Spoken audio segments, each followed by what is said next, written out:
썰맘 구독자 여러분, 만나서 반갑습니다. 이렇게 글을 통해서 제 이야기를 하게 되는 순간이 올 거라는 생각은 해본 적이 없었어요. 제가 배움도 부족하여 조금은 어색한 부분이 있더라도 많은 이해 부탁드리면서 제 이야기를 해보겠습니다. 일단 전 고아원에서 자랐어요. 그곳은 돌보는 사람은 한정적인데 아이들은 바글거리는 시설이었습니다. 지금 생각해도 너무 열악하다는 말밖에 할 수 없는 수준이었고요. 식사 역시도 늘 부족했고 때문에 매일 굶주린 배를 잡고 울었던 게 선명하게 기억이 납니다.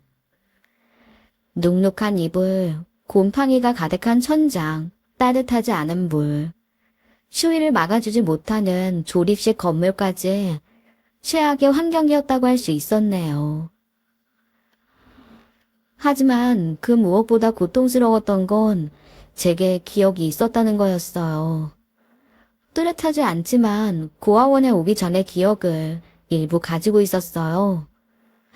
조금만 기다리고 있으라는 다정한 목소리, 커다랗고 부드러운 손길, 입안을 가득 채우던 솜사탕, 행복함에 아기새처럼 파닥거리던 제 작은 두 팔. 그래서 저는 매일 기다렸어요. 부모님이 날 찾으러 올 거라는 확신이 있었죠. 작은 기억이라도 가지고 있기에 고아원의 힘든 생활을 견딜 힘이 되어줬겠다 생각하실 수도 있겠지만 그건 아니었습니다. 정확히 그건 공격의 대상이 되었네요. 저보다 머리가 하나 더 큰 형들은 저를 때렸고 또래 친구들은 저를 멀리했습니다. 그리고 그 사실을 알고 있는 원장님은 방관했죠.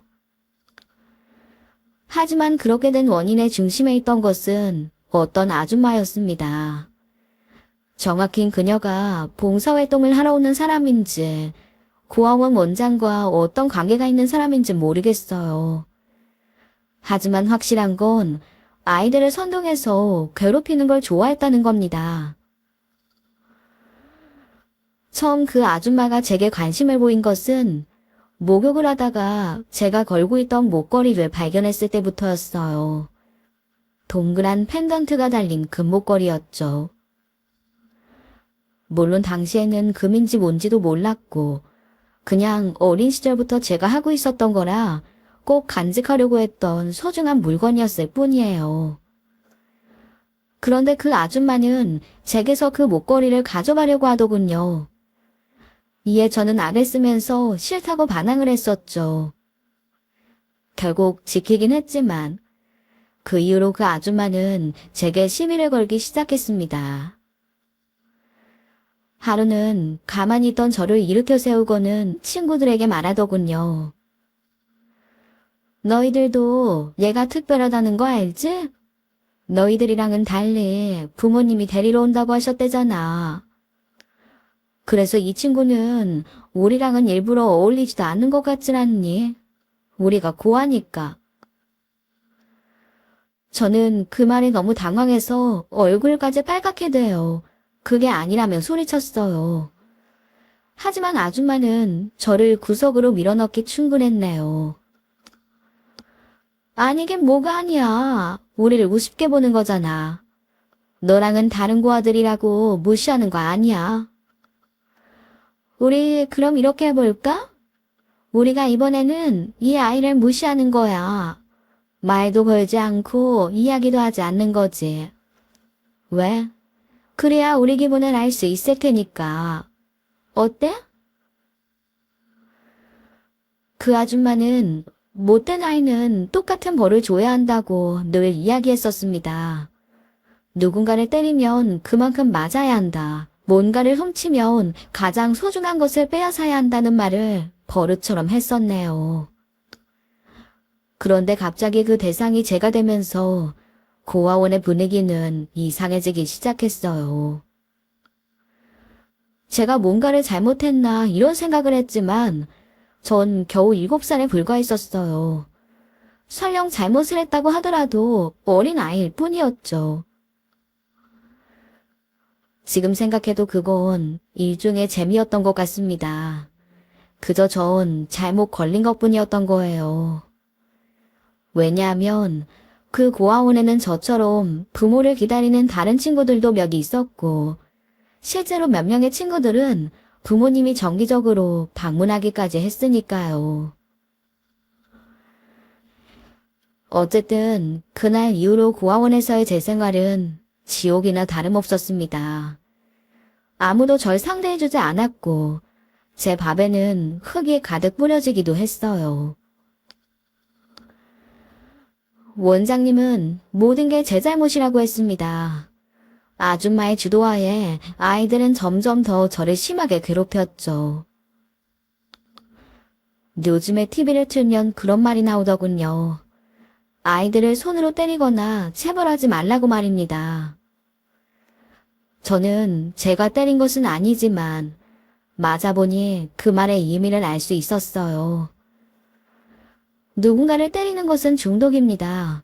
한번 때리기 시작하면 그 강도가 점점 강해지죠. 그건 어떤 누구라도 똑같이 적용되었습니다. 벌레 한 마리 잡는 것도 못하던 아이들도 저를 때리는 건 어렵지 않게 해냈고 몽둥이나 줄넘기 같은 걸로 저를 때리기도 했어요. 더구나 모두가 함께 저지르는 짓이었기에 죄책감도 없었습니다. 다들 웃고 떠들고 별것도 아니라고 생각하며 저를 괴롭혔네요. 그런 곳에서 저는 바르게 자랄 수 없었습니다. 처음에는 친구들을, 그러다가 나중에는 나를 버린 부모를 원망하며 삐뚤어진 채로 그렇게 자라게 되었죠. 그리고 학교를 다니는 건 역시 비슷했습니다. 걸러지지 않은 날 것 그대로의 말들은 저를 수없이 상처 입혔네요. 제 고아원에서 자랐대. 엄마 아빠가 버린 거라고 하더라. 아니야, 우리 엄마 아빠도 안 버렸어. 그런데 왜 고아원에서 살아? 그게 버린 거야. 우리들은 다 우리 집에서 학교 오는데 너는 고아원에서 학교 다니잖아. 그럼 버린 거라고 했어. 너 더럽고 냄새나서 짝도 하기 싫다는 애들 되게 많아. 나도 너랑 친구하기 싫어. 이 거지가. 나 거지 아니야. 거지, 이 거지 새끼. 부모가 버린 고아 새끼. 제가 그때 유일하게 소망했던 것은 부모를 다시 만나는 것도 아니고 얼른 어른이 돼달라는 것도 아니었어요. 그저 눈을 감고 잠들어 영영 깨어나지 않길 기도했죠. 그때 제 나이가 고작 9살이었습니다. 물론 그 소원은 이뤄지지 않았고 시간은 흘렀어요.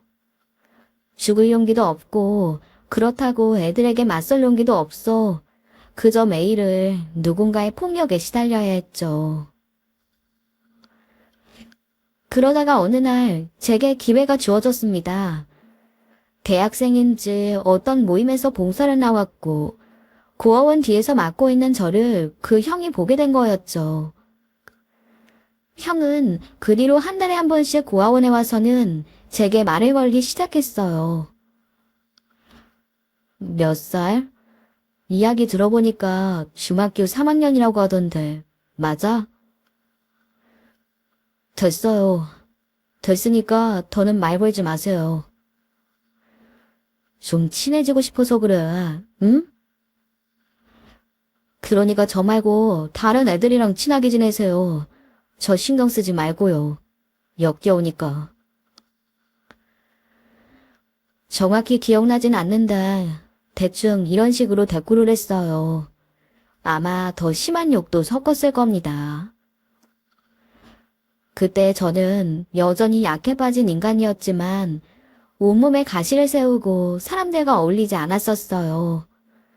특히나 누군가를 돕는다는 마음으로 그곳에 온 인간들을 혐오했죠. 아마도 그건 가장 어릴 때 봤었던 그 아줌마에 대한 기억 때문이었을 겁니다. 우리에게 잘하려는 이유는 스스로가 좋은 사람이라고 증명하려는 가식적인 행동이며 우린 그들의 도덕적 유월감을 느끼기 위한 대상일 뿐 결국에는 그 이상도 이하도 아니라는 걸 알았거든요. 하지만 그 형은 뭔가 달랐어요.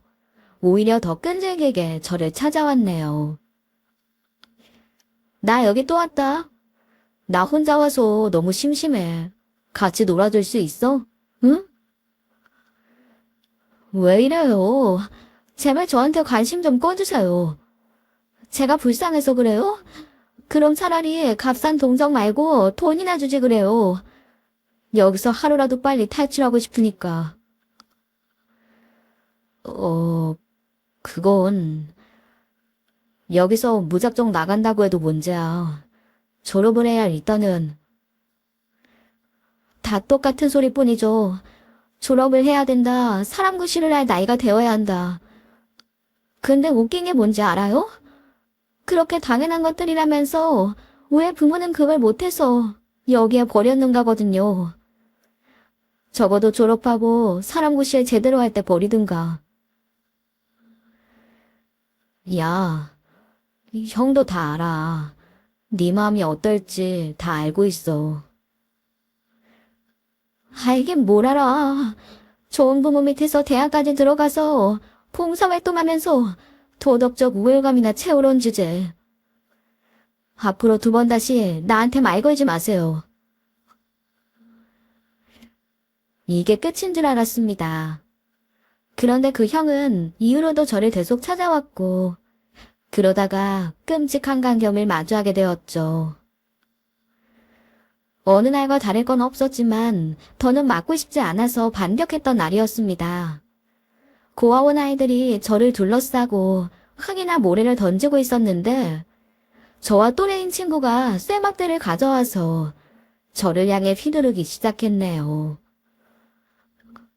직접적으로 그걸로 절 때린 건 아니었습니다.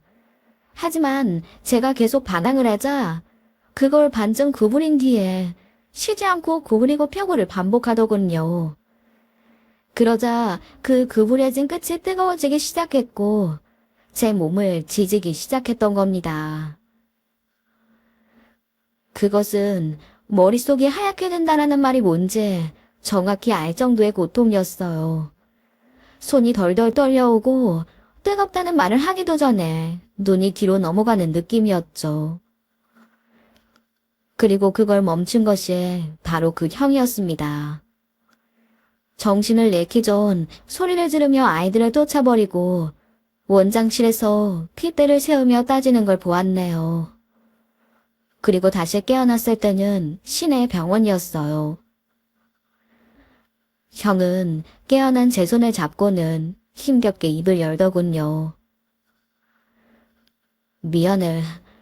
이 정도라고 생각은 못했다. 이 문제는 형이 해결해 볼게. 일단은 의사 선생님부터 뵙고 올 테니 조금만 있어. 하지만 그때 저는 잘못된 선택을 했습니다. 형이 두고 간 가방에서 지갑을 훔쳐 병원을 도망쳤고 제가 생각한 가장 먼 곳인 부산행 버스를 탔어요. 그렇게 여기저기 떠돌다가 저는 서면이라는 곳에 가게 되었습니다. 눈이 핑핑 돌 정도로 많은 사람들에 휩쓸려 다녔고 훔친 돈을 조금씩 쓰면서 그곳에 머물렀네요. 어떤 날에는 지하철만 하루 종일 타고 거기서 쪽잠을 자기도 했습니다. 하지만 그것도 일주일이었고 그 뒤엔 돈이 떨어져서 밤길을 홀로 배회했어요. 그러다가 만나게 된 것이 가출한 다른 친구들이었습니다. 저마다의 사정이 있고 저와 비슷한 처지의 아이들이었죠. 어차피 할 것도 없으니 우린 밤새 많은 이야기를 나눴고 그 친구들은 제 이야기에 많은 공감도 해줬어요. 그래서인지 저는 생애 처음으로 친구를 사귄 느낌까지 들더군요. 우리는 소규모였는데 여자들과 남자 하나였고 저를 포함하니 딱 넷이 되었죠. 그 중에 가장 나이가 많고 가출한 기간이 긴 김준호라는 형이 무리의 리더였습니다. 저는 형에게 물었어요. 그럼 우리 앞으로 친구하는 건가? 나 친구는 처음 가져보는 건데. 친구? 친구들. 그런데 친구이기 전에 우린 가족이라 가족. 알겠냐? 준호 형의 말은 그때 당시에 제게는 구원이었어요. 하지만 그 가족이라는 게 제가 생각하는 것과는 개념이 다르다는 걸 알게 되기까지는 그리 오래 걸리지 않았습니다. 일단 나이가 많든 적든 고만고만한 또래들이라 돈을 벌 방법이 마땅한 게 없었습니다. 그래서 더 어린 학생들의 돈을 갈취하거나 자전거나 지갑, 휴대폰을 훔치는 것을 해야 했어요. 물론 전 그게 옳지 않다고 생각했고 다른 방법을 제시하기도 했습니다. 차라리 아르바이트를 하는 건 어때? 전단지나 우유 배달 같은. 우리 넷이 하면 돈도 금방 모일 거야. 한 달만 고생하면 그 이후로는 괜찮아질 거고. 집도 구할 수 있을지도 몰라. 집? 웃기는 소리. 야, 우리 써주는 곳이 어딨어. 설령 있다고 해도 다 사기치고 돈 안 주는 놈들 뿐인데.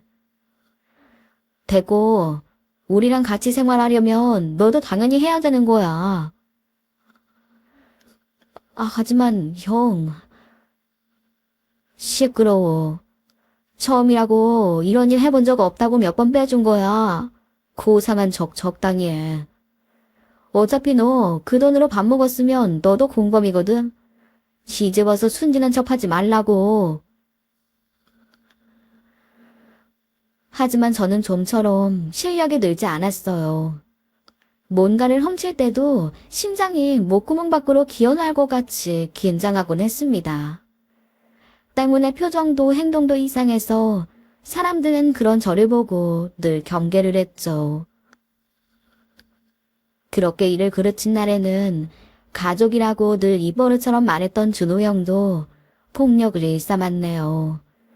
주먹으로 명치를 맞거나 발로 머리를 걷어차이거나 하는 건 다반사였어요. 함께했던 여자애들도 그런 저를 보며 담배를 피워대며 비웃을 뿐이었죠.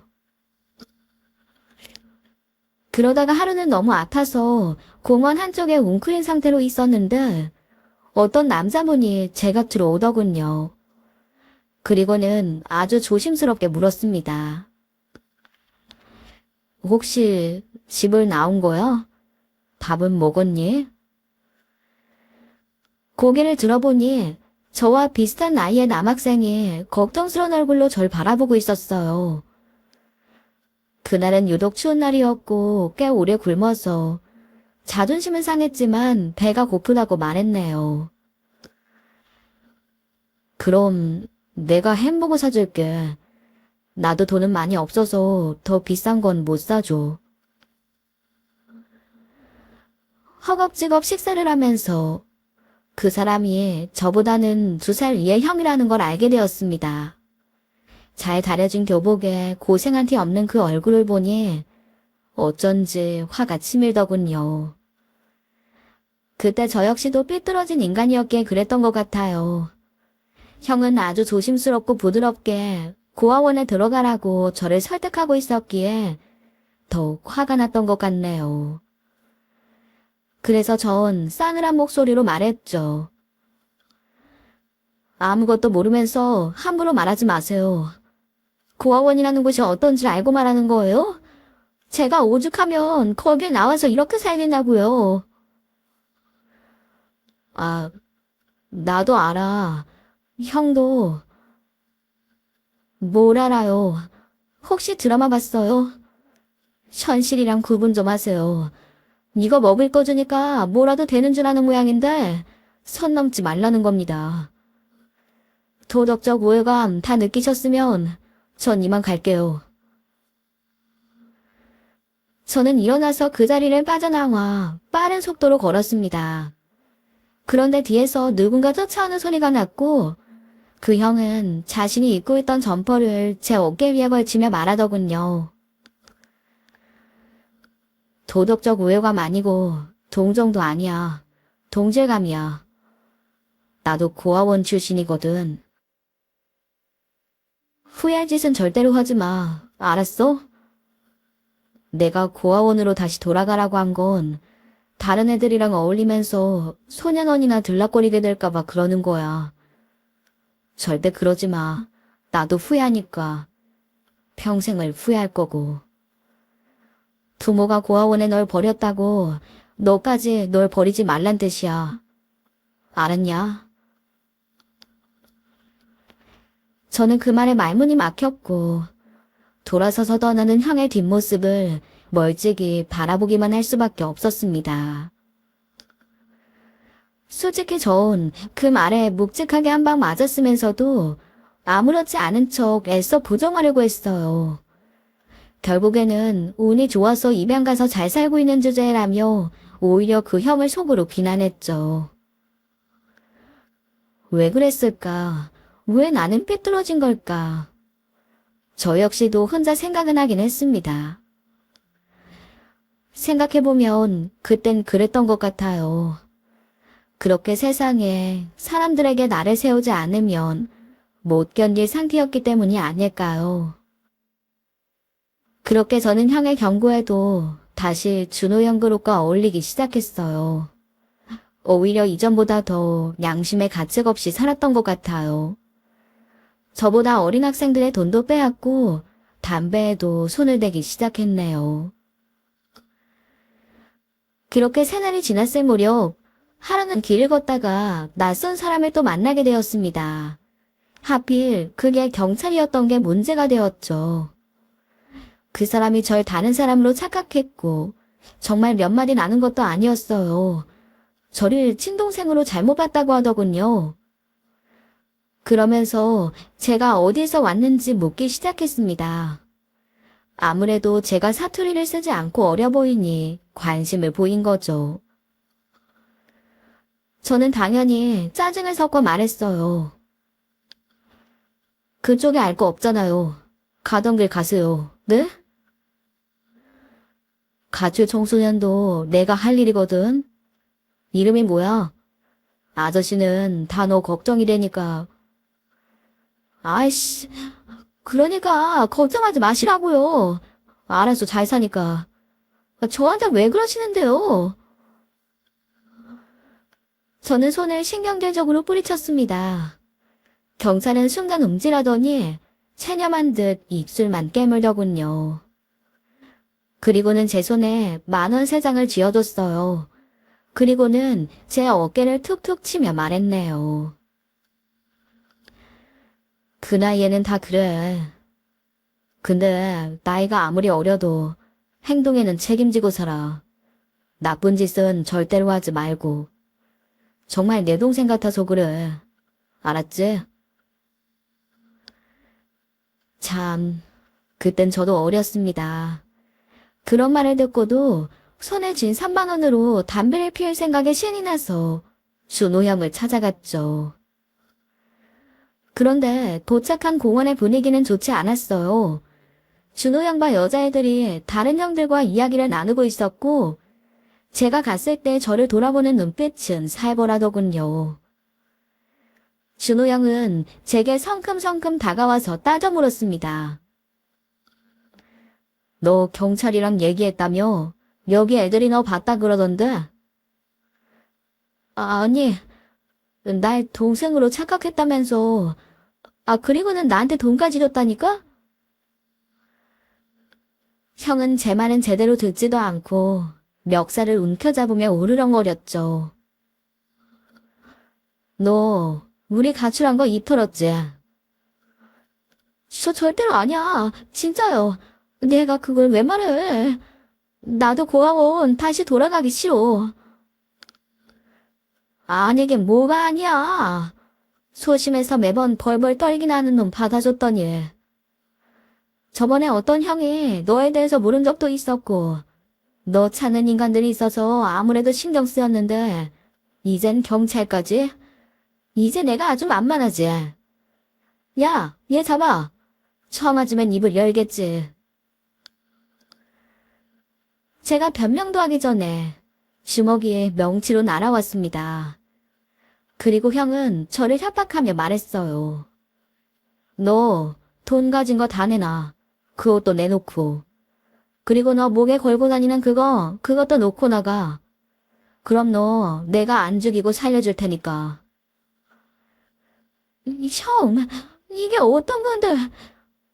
다른 건 몰라도 이건 안 돼. 그리고 우리 가족이잖아. 가족이 이러면 안 되는 거잖아. 가족? 네가 그러니까 안 된다는 거야. 가족은 무슨. 저는 발버둥을 쳤지만 형은 결국 제 목에 있던 목걸이를 뜯어 가져갔어요.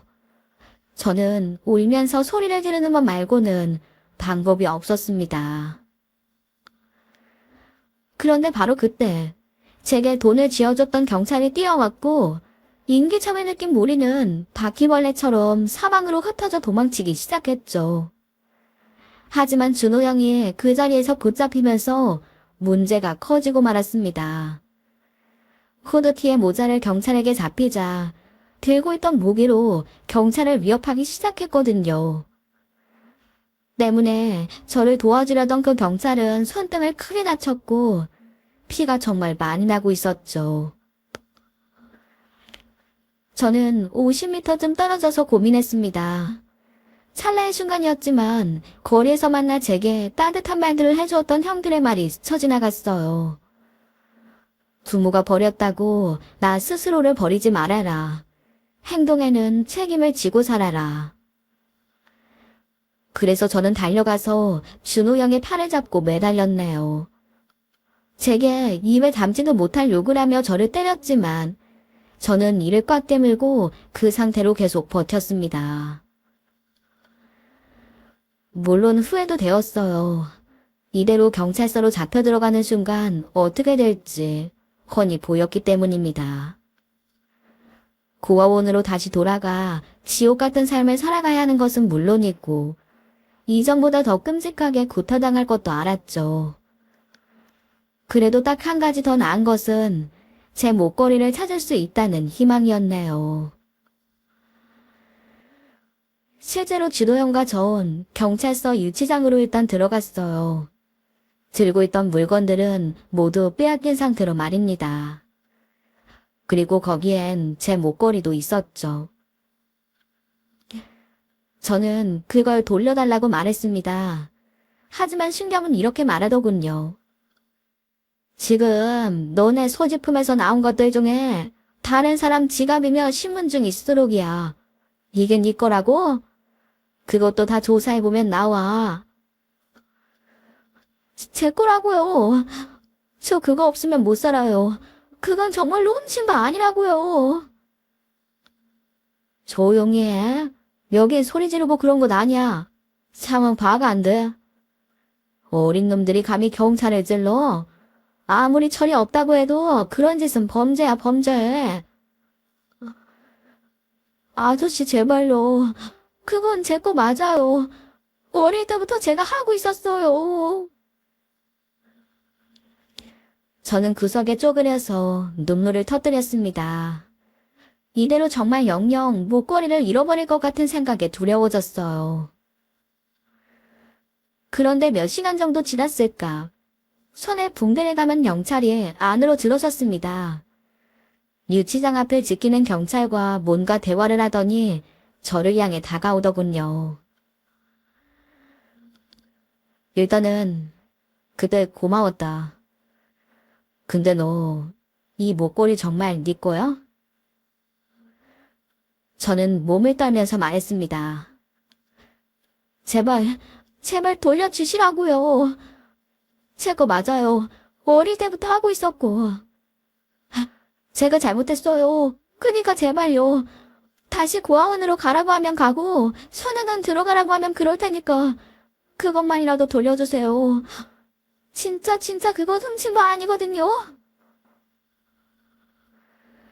눈물 콧물 범벅이 되어서 울고 있는 저를 보더니 경찰은 목걸이를 이리저리 만져보았어요. 그런데 순간 그게 반으로 갈라지더니 열리더군요. 저도 제 목걸이가 열리는 거라고는 생각도 하지 못했기 때문에 너무 당황스러웠네요. 그런데 그 내부에는 작은 사진이 하나 있었습니다. 아주 작게 오린 뒤에 넣은 여자의 사진이었어요. 그리고 그 반대편에는 낯선 이름이 적혀 있었네요. 경찰은 제가 자세히 볼 수 있도록 목걸이를 눈앞에 대고는 다시 물었어요. 이분이 네 엄마라고? 맞아. 맞냐고.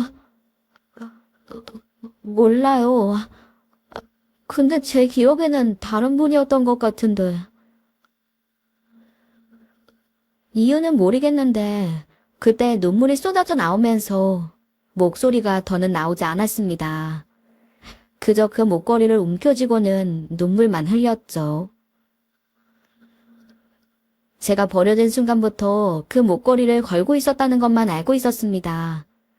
솔직히 저는 그게 부모님이 주신 건지 아니면 제가 어디선가 주운 건지도 기억하지 못했어요. 그 목걸이는 그저 제 희망이었고 살아가는 원동력이 되어주었을 뿐입니다. 그런데 그 목걸이 속의 사진을 보는 순간 엄마라는 생각이 들면서 저도 모르게 막 눈물이 흐르더군요. 그렇게 한참을 울고 있는데 유치장으로 사람들이 끼어들어왔어요. 낯선 중년의 여자와 학생으로 보이는 남자였는데 모두 저처럼 울고 있었습니다. 그런데 그 학생이란 사람이 낯이 익은 거예요.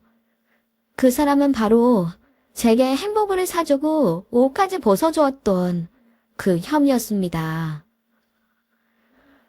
제가 상황 파악을 하지 못하고 뒤로 주춤거리자 그 중년의 여자는 자리에 주저앉아서 울기 시작했어요. 그리고는 저를 향해 내 아들이라고 칭했네요. 이때 경찰이 그 여자의 어깨를 감싸면서 다정하게 말했습니다. 엄마, 일단은 유전자 검사를 해보고.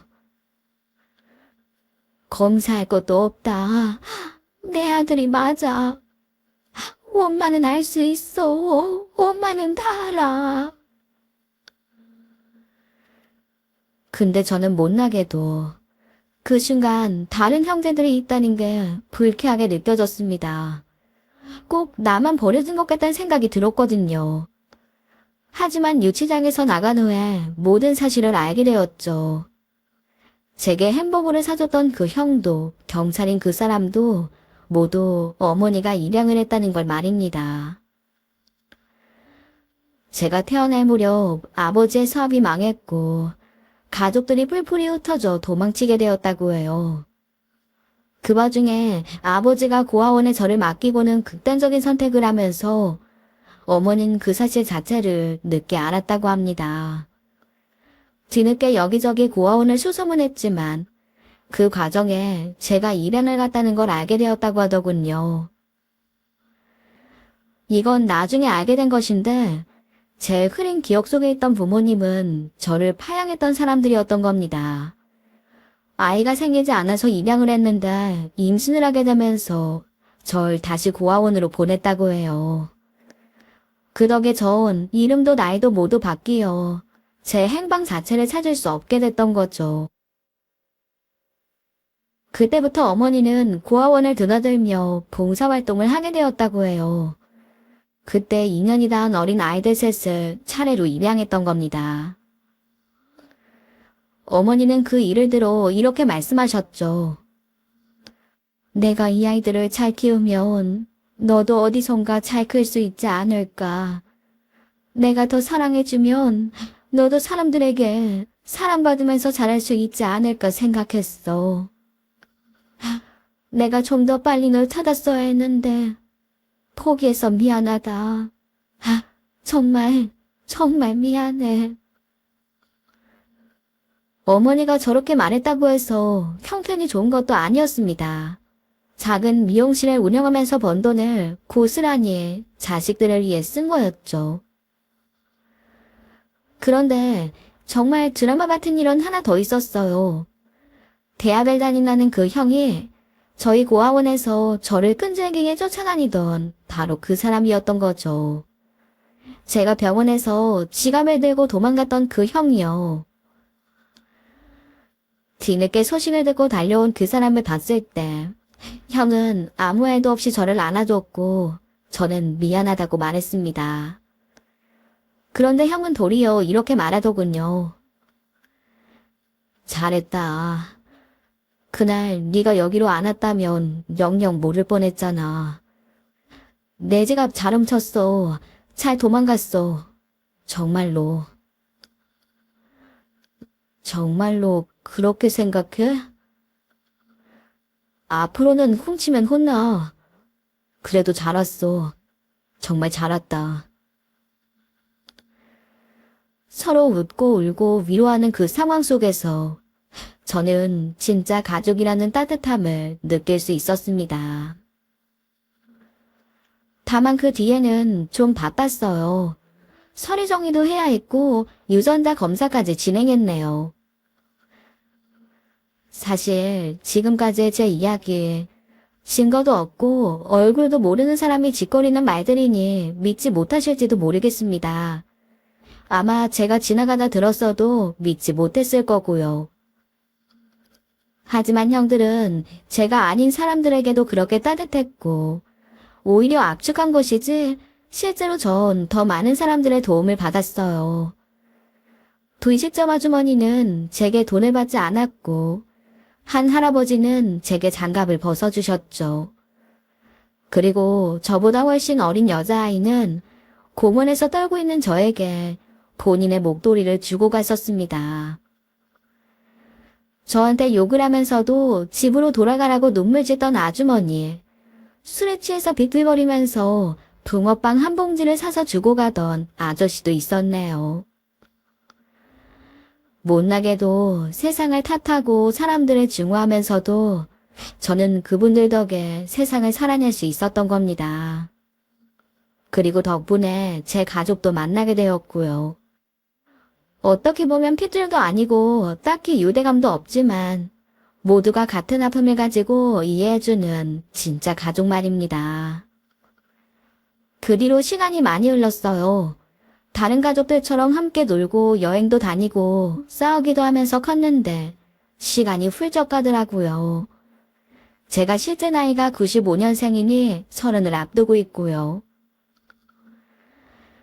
사실 이제와 이렇게 글을 쓰게 된 이유는 저희 어머니가 신부전증으로 투병 생활을 하고 계시기 때문입니다.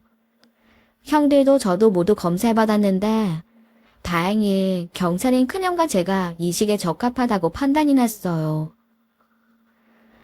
형은 어린 저 대신에 본인이 하겠다고 했지만 직업상 경찰은 이식을 하면 안 됩니다.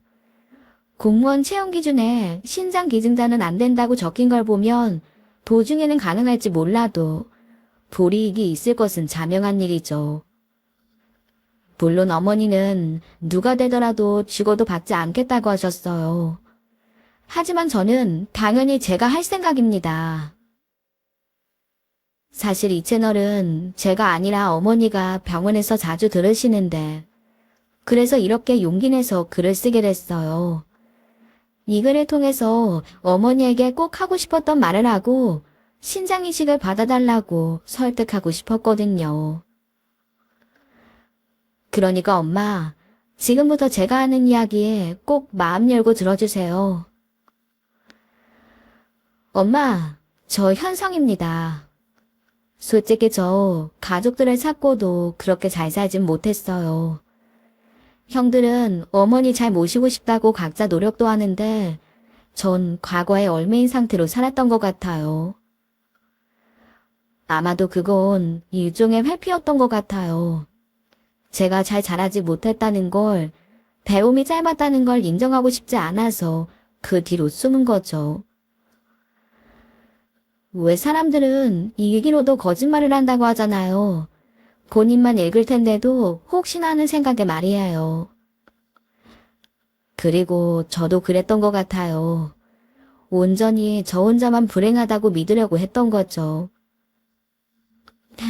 그런데 저도 알아요, 사실. 제가 못난 놈이라는 거예요. 착하지도 않고 이 나이 먹도록 엄마한테 그리고 형들에게 용돈이나 받아 쓰는 제 스스로가 비참할 때도 많았어요. 근데 엄마, 제 인생이 그렇게 빛나지 않는다고 해서 제 마음도 그런 건 아니거든요. 저 엄마 잃고 싶지 않아요. 그러니까 이번 딱 한 번만 더 제 어리광 좀 받아주세요. 수술하시고 제가 사람답게 잘 사는 모습도 보셨으면 좋겠어요. 비록 제 지금의 모습은 드라마처럼 멋지지도 않고 영화처럼 반전 있지도 않지만 그래도 전 분명히 행복하게 잘 살 거거든요. 왜냐고요? 제 옆에는 늘 든든한 형들이 있으니까요. 그런 형들과 엄마와 함께 있으니 절대로 불행할 리는 없죠. 그러니까 봐주세요. 제 곁에서 지켜봐 주세요. 앞으로 변할게요. 더는 세상 탓도 하지 않고 과거에 묻어있지도 않을게요. 고등학교 졸업장도 따고 대학도 가고 정말 형제처럼 좋은 사람이 되어볼게요. 그러니까 딱 한 번만 제 소원 들어주세요. 형들도 엄마 없으면 못 살아요. 그러니 우리 조금만 더 오래 같이 살아요. 오늘의 사연은 추운 겨울 마음이 참 따뜻해지는 사연이었습니다. 우리 어머니께서 완쾌하셔서 아드님들과 행복한 연말, 노후 보내셨으면 합니다. 사연 함께 해주신 우리 썰맘 구독자님들도 댓글로 마음을 전해주세요. 그럼 전 여기서 인사드리겠습니다. 따뜻한 연말, 썰맘과 함께 해주셔서 감사합니다.